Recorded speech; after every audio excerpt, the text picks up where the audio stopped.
have time to think about the assignments. A pop quiz is not really something that you will do in an online environment, which is perfectly fine. So just consider that the students should be able to dedicate time to the class that they may not have been able to dedicate in real time to questions you posed, and expect a significant increase in quality.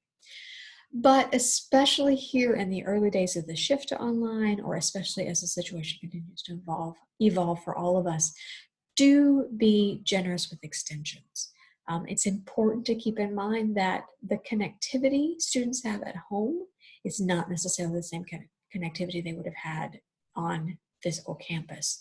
Most university campuses do have extensive Wi-Fi. They do have internet in all the dorms, or at least in the libraries.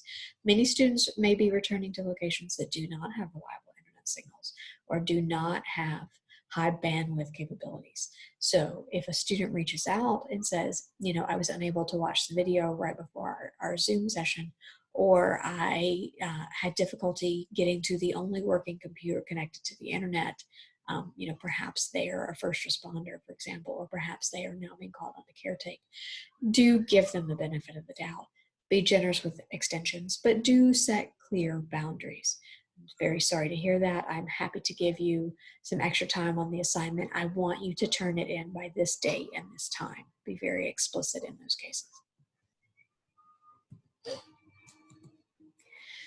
We've already touched upon creating a strong virtual presence. One piece of that is to give clear instructions and make sure those instructions are easy to find and they are repeated.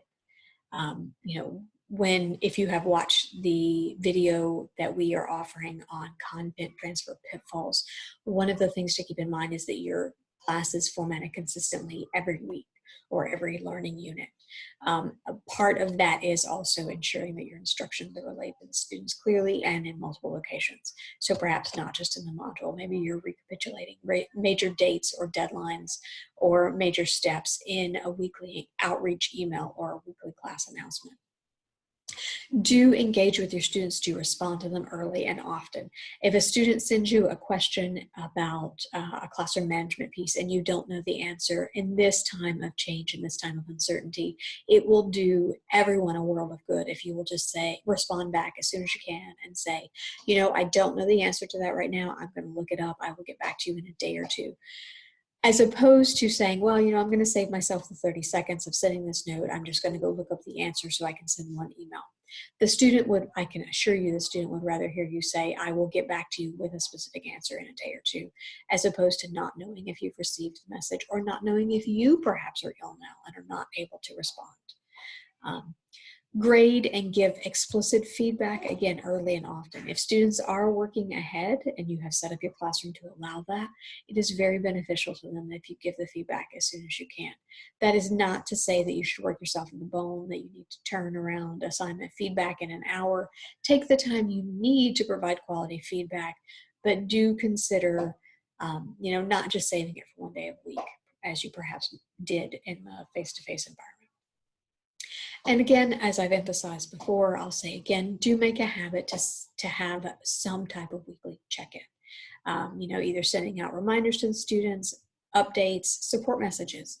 Again, if you are tracking attendance, you can see that students have not logged in after 3 days. Send them a quick note, or they've not logged in after a week if you choose to take it for a week. And just say, hey, I see that you're not in the classroom. I want to make sure everything's okay. And also, expect quality from your students and give them quality and give them relevance. Okay, we've already touched upon expecting more. You know, ask tougher questions, knowing that they will have time to do a little bit of research. Push them to think about their answers more deeply and critically. Perhaps it's no longer sufficient that they answer from their opinion or their limited exposure. You need them to research, make that clear to them, or you want them to research, make that clear to them. And require that they do conduct that research before they post or before they respond if you're using an online discussion forum. Also, don't ignore the elephant in the room. We are all facing the coronavirus. We are all facing changes in society. Depending on the class that you are teaching right now, it may be appropriate and it may be relevant to address the topic.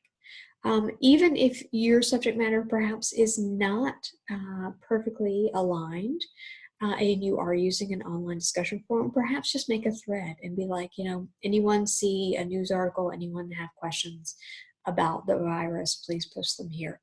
Just kind of give everyone a parking lot or parking space for those things.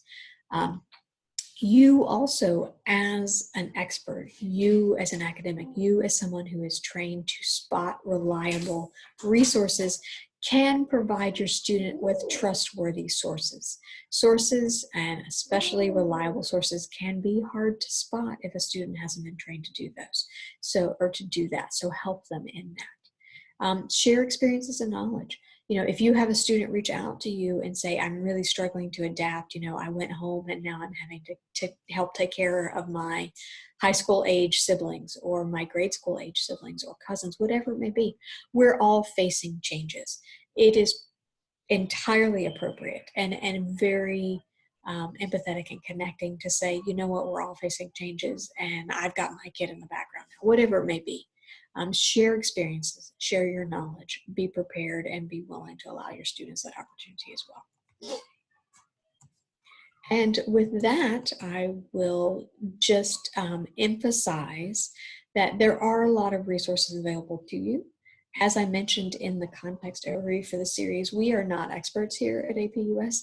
We do have a wide variety of online experience, and we wanted to offer some of our words of wisdom, some of our lessons learned in these series of videos. But if you are looking for specific guidance on adapting courses for online learning, or specific guidance on using tools that you have been provided by your university or your institution, do follow through with the help that is available to you, either through support from a commercial entity such as Zoom tutorials, or tips and articles that are being prepared for transitioning to online teaching if it is not an area in which you have expertise. And especially when it comes to technology, it can be very beneficial to watch the tutorials yourself. You may be able to muddle through what you need to do for class, but chances are as you move to a fully online environment, you will have students contacting you with questions. If you have at least watched the tutorial, you can tell them, hey, you know what, this is addressed in the tutorial. Skip to about minute 5, whatever it may be. And that can actually be quite valuable to your students. And then they also understand that you have looked and you are adapting just as they are adapting. And with that, I will conclude this particular video. Thank you very much for listening. And if you have any questions, don't hesitate to contact us. You can find contact information at the end of the Tips for Teaching Context video, or you can post them in the comments. Thank you very much.